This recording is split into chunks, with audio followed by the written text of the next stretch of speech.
কটা দিন বাদেই নির্বাচন। এখন এখন না পারবো মলিকে খাটাতে, না পারবো সদানন্দকে। খুব খুব হিসাব করে পা ফেলতে হবে।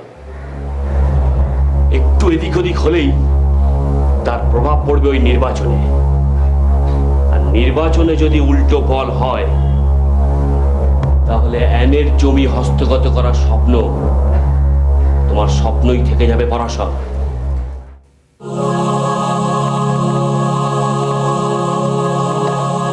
হ্যাঁ, একমাত্র জনমতই পারে এদের রাখতে। জনসাধারণের বিপুল শক্তি থাকে এইসব স্বার্থান্বেষী মানুষেরা চিরকাল পরাজিত হয়ে এসেছে এবং ভবিষ্যতেও হবে। কিন্তু ফাদার, এই জনমত আমরা পাবো কি করে? কে আমাদের বিশ্বাস করবে? Father, father, father.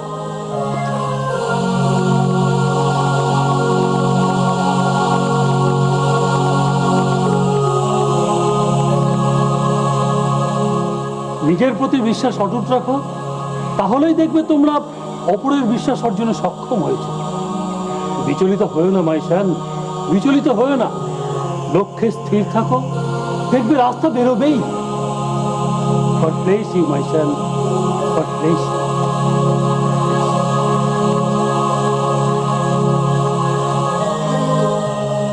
কিন্তু কিভাবে থামাবো ওদের? শোনো, আমার মাথায় না একটা আইডিয়া এসেছে।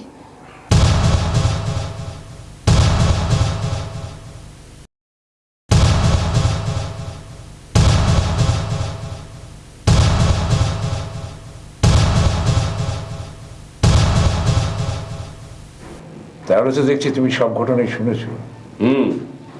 জগন্নাথের মুখে সব শুনলাম, কিন্তু ব্যাপারটা ঘটলো কিভাবে? এই ঘটনাটার তো আমরা তিনজন ছাড়া আর কেউ জানতাম না। আচ্ছা, আমাদের এই তিনজনের মধ্যে কি কেউ কি যাতা বলছো? নির্বাচনের আগে এভাবে ফেসে গেলে? উপায় অবশ্য আমি একটা ভেবেই রেখেছি, সেটা হচ্ছে মলিকে সরানো। হোয়াট? এ তুমি কি বলছো? তোমার সাথে আমার ঘনিষ্ঠতার সম্পর্ক সবাই জানে, তাহলে তো আমিও জড়িয়ে যাব। আরে না না, তুমি জড়াবে না, জড়াবে ওই ছেলেগুলো। সোনপতি, আমি যে ছক করে এসেছি তার ফলে মলিকে আটকানো যাবে, রঞ্জুর ওপর আমাদের বদলা নেওয়াও হবে, আবার ওই ফাদারের আশ্রমেরও 12টা বাজে। একেই বলে ওস্তাদের মার শেষ রাতে।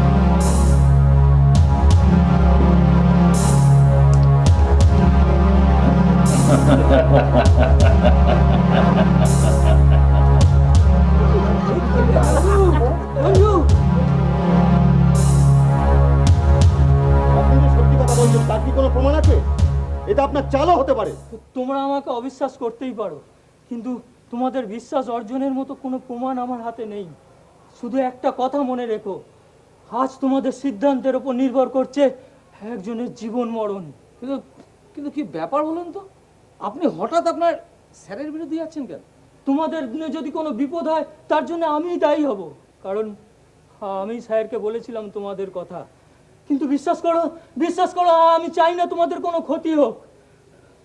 না, আমি যাই, আর সময় নেই, আমি যাই। চল তো দেখি। চল।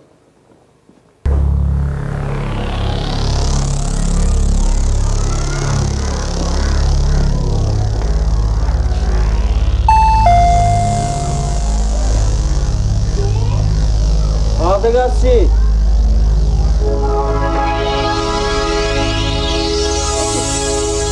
আপনারা কারা?